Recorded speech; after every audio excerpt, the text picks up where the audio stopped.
Bom, rapaziada, saiu aí, né, a provável escalação do Clube do Remo para o jogo de amanhã. Eu quero muito conversar com vocês aqui sobre isso, tá?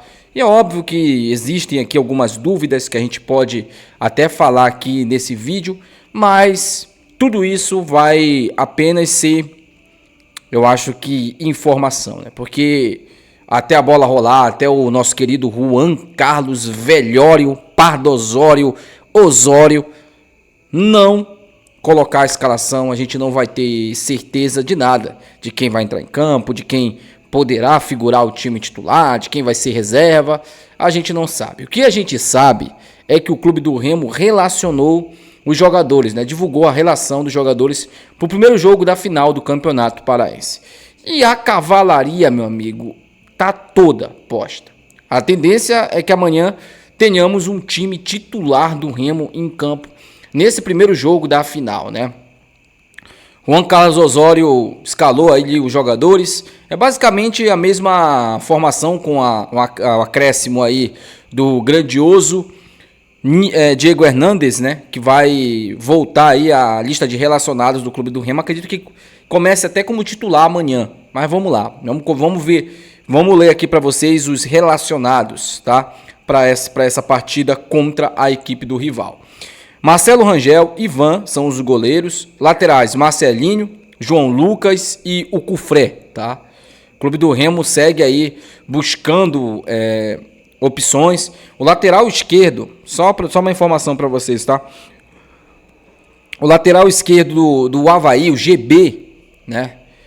Foi oferecido ao Clube do Remo. A negociação não andou, não foi para frente, mas foi um lateral que foi oferecido ao Clube do Remo. O Remo vai ter, né, vários ali oferecimentos de empresários aí querendo colocar os seus jogadores, claro, para jogar no Clube do Remo, que é a Série A, primeira divisão. Cara, por que o Remo não tenta o Hermes, o lateral esquerdo, que jogou inclusive ano passado o campeonato brasileiro pelo Juventude, estava jogando no Criciúma, Série B. É um bom lateral, cara, o lateral esquerdo Hermes. E não é um cara caro, né? Eu acho que ele não é um jogador caro. Mas vamos lá, vamos continuar aqui, né? Os zagueiros, Thalisson, Marlon e Léo Andrade, né? São ali os zagueiros relacionados para esse jogo. Lembrando, Kaique Almeida tá machucado, tá fora. O Klaus ainda se recupera ainda de lesão. E pelo que eu tô vendo aqui, o Cauã não vai ser mais utilizado, que nem relacionado para esse jogo foi. Tomara muito, e isso dá um indício de uma coisa. Já a gente vai falar sobre isso. Mas vamos continuar aqui. Zé Wellison, Zé Ricardo, Pavani, Leonel Pico. Pico que era dúvida para esse jogo, foi relacionado. Não sei se vai vir de titular, mas foi relacionado para o jogo. Espero que seja de titular, né? Patrick de Paula, Franco Catarozzi, Vitor Bueno são os meias. E os atacantes, Iago Pikachu, Aleph Manga, João Pedro, Diego Hernandes, que eu já tinha falado aqui para vocês, e o Nico Ferreira. Vamos lá, vamos falar um pouquinho aqui sobre os zagueiros, né? Se você notar, o Remo escalou 3 zagueiros, diferente do último clássico, em que a gente escalou ali simplesmente 7 zagueiros. O nosso querido treinador escalou 7 zagueiros no último clássico. Nesse agora, 3 zagueiros. O que isso, a não ser que o Osório seja muito ousado em fazer isso, mas o que isso me indica para mim, pelo menos na minha avaliação? Ele não vai entrar com 3 zagueiros de cara. Vai jogar com 2 zagueiros e 2 laterais. Um esquerdo e um direito.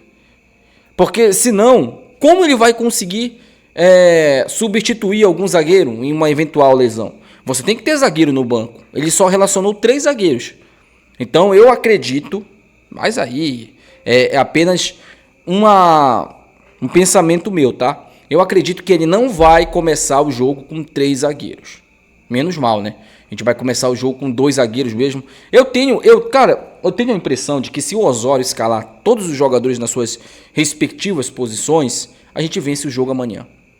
Eu tenho muito dúvida referente a isso. Porque, sinceramente, gente, eu não acho que o time do Remo seja tão ruim, que não consiga jogar algo melhor do que jogou o primeiro clássico. Eu não acredito nisso. A não ser que os jogadores não queiram, né? Mas pelo que a gente viu nos últimos jogos do Remo, a gente não perdeu por falta de vontade. A gente não empatou por falta de vontade. Os caras estão jogando com vontade. Contra o Cametá jogaram com vontade. Contra o Internacional jogaram com vontade. Contra o Águia também. Então a gente não percebe uma falta de vontade nos jogadores. É de fato às vezes falta de sorte, às vezes um time mal organizado pelo treinador dentro de campo. Mas sinceramente, cara, o Remo tem totais condições de amanhã vencer e quem sabe até fazer um placar largo, hein? Quem sabe até já encaminhar o título no jogo de amanhã. A gente sabe, é uma decisão de 180 minutos. É um jogo complicado, não é fácil. O adversário do outro lado está motivado. Receberam em dia, né? Olha só a motivação dos caras. Receberam em dia, entendeu? Então, estão motivados, o pagamento foi antecipado, né? Eles têm ali a grandiosa, fiel bicolor, né? Que assim, é uma torcida muito fiel, que está todo o tempo com o time. Então assim, gente, é claro que o outro lado tem ali as suas virtudes, né? E claro que eles também são nossos pais, né? O histórico tá aí, né? Eles vencem muitos clássicos em cima do Remo, impressionante. Os maiores tabus são deles. Então assim, gente, a gente tem tudo pra ter medo da Mucura, né? Tudo pra ter medo da Mucura. A gente tem, né? Não consigo falar essas coisas sérias, desculpa. Sei que vocês exigem um pouco de seriedade aqui, mas eu não consigo falar. Eu não consigo imaginar que tem algum bicolor na face da terra que chame o Remo de filho, cara. Que chame a gente de freguês. Que ouse chamar a gente de freguês. Eu sinceramente não acredito que exista. Mas, voltando ao mérito do jogo e dos relacionados, eu não acredito que o Osório ele vai inventar tanto assim no jogo de amanhã. Espero que ele não invente nada. Talvez, vamos ver, se os jogadores escalados em suas respectivas posições, e claro, os jogadores também entendendo o conceito do jogo, a gente possa conquistar um bom resultado. A escalação que eu recebi ontem, aliás, hoje, pela manhã, foi essa aqui. Marcelo Rangel no gol. Na lateral direita, o João Lucas. A dupla de zaga vai ser o Thalisson, né? E o Marlon. Eu não acredito muito que vai ser essa dupla de zaga. Acho que ele vai botar a broa do Léo Andrade junto com o Marlon, até porque o Thalisson quase não vem jogando. Eu botaria o Thalisson e o Marlon, não há dúvidas, mas ele deve botar a broa do Léo Andrade. E na lateral esquerda, Brian Cufré. Me disseram que ele poderá colocar o Thalisson na zaga para botar o Léo Andrade na esquerda. Eu prefiro que ele bote o Léo Andrade na zaga e o Cufré na esquerda. Eu prefiro que ele faça isso se eu tiver que escolher alguma coisa referente à escalação desse técnico. Mas a escalação que eu recebi foi essa, tá? Com o Thalisson e o Marlon e o Cufré na esquerda. No meio de campo, Leonel Pico, Zé Ricardo, Patrick de Paula, Bueno de um lado, o Aleph Manga do outro e o João Pedro centralizado. O Hernandes ficaria para o segundo tempo. Pelo menos foi essa a escalação que eu recebi, tá, gente? E aí a gente poderia, por exemplo, ter um Bueno centralizado no meio, e aí um Hernandes na ponta, um Aleph Manga na outra, talvez até o Aleph Manga centralizado, mas acho pouco provável que ele coloque o Aleph Manga centralizado, acho pouco provável, até porque o Manga vem rendendo mais do lado esquerdo, né? Vem rendendo mais, puxando os contra-ataques. Aleph Manga, só toca a bola, né, irmão? Você não joga sozinho, você joga com mais 10 companheiros. Toque a bola. Se o seu companheiro está numa condição melhor, toque a porcaria da bola. A assistência também conta. E muitas das vezes a assistência, ela conta mais do que propriamente o gol. Porque às vezes o cara faz tudo sozinho, só toca de lado e o cara vai lá e faz o gol. Então, meu chefe, toque a bola. Não é difícil apertar o X, não. Aperta o X e toca a bola de lado. Quem sabe a gente não pode amanhã ter mais sorte nos nossos ataques e a gente possa fazer gols, né? E assim, é claro, né, que o nosso treinador, ele tá tentando de alguma forma encaixotar esse time. Espero que amanhã ele não invente nada, porque eu já falei isso aqui e vou repetir de novo. O Osório, a gente ganha esse título sem o Osório. Só que o Osório, ele tem um poder de atrapalhar muito a gente com as invenções dele. Entenderam o que eu quis dizer? Com o Osório ou sem o Osório, a gente tem condições sim de ser campeão. Só que o Osório ele tem um poder maior de atrapalhar do que propriamente de ajudar a gente. Espero estar errado amanhã.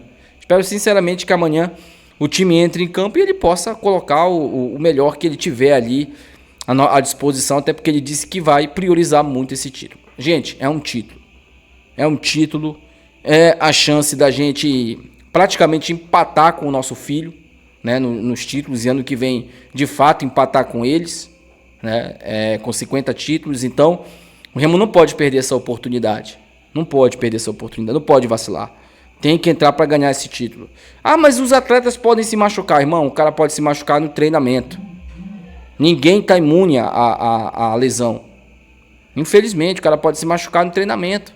Pode acontecer. Mas o Remo tem que tentar ganhar esse título. É importante o Remo ser campeão. É importante, seria o segundo título da temporada. O Remo já ganhou a Supercopa Grão-Pará. Seria mais uma meta alcançada, né? Porque o Remo tá aí, né, traçando metas. Primeiro foi o título da Supercopa Grão-Pará, depois o título do Campeonato Paraense, o título da Copa Norte também. O clube do Remo vai tentar ganhar esse título. Então, de acordo com o que o Remo for ganhando, a pressão vai amenizando. A verdade é essa. A pressão ela vai amenizando. Bom, vocês notaram que o Marrone não estava na relação, né? O Marrone, inclusive, já deve ser anunciado oficialmente como jogador do Atlético Goianiense, tá? Ele foi embora para o Atlético Goianiense. O Traçano deve ser jogador do Botafogo da Paraíba. Então, alguns jogadores aí saíram do clube do Remo, deixaram o Remo, né? E o Remo vai buscar aí sempre negociar mais jogadores. Eu acho que o Grego também não vai ter mais espaço, o Cantilho também. São jogadores que provavelmente, inclusive uma informação que eu recebi, eu até esqueci de falar para vocês, é que o Cantilho, ele já foi comunicado para procurar um outro clube, porque ele não vai ficar para a Série A, entendeu? E tá certo, o Remo tá certo. Jogadores que não vão ficar, por exemplo, o Marrone é um salário absurdo. Absurdo que eu falo para um jogador de banco de reservas. O Grego não ganha pouco também. O Cantilho não ganha pouco. Esses caras saindo, o clube do Remo consegue trazer um outro jogador, somando os salários desses caras, dá para trazer um jogador de ponta aí, um jogador que vai nos ajudar bastante na competição. Então, eu acho que a saída desses caras é necessária. E assim, falando sobre ainda o elenco do Remo, né? Vocês viram que o Jajá também não foi relacionado. O Jajá não vai poder jogar essas duas finais, tá, gente? Espero que ele não faça falta, né? Espero que ele não faça falta. Ainda bem que o Jajá chegou agora. Senão, de repente, o Remo tivesse já acostumado com ele jogando ali, seria complicado, né? Porque seria uma ausência importante. É um jogador que nos ajudaria com certeza se tivesse na lista de relacionados, mas vamos jogar com o que a gente tem aí, com um time mais inferior do que esse e um time mais superior da Mucura. A gente ganhou ano passado eles, então pode ter certeza disso, que o Remo tem totais condições de ser campeão paraense, de vencer o nosso filho, a Mucura, e amanhã a gente espera que isso aconteça. Deixa aí nos comentários, quero saber a opinião de vocês, tá? Até o próximo vídeo, tchau.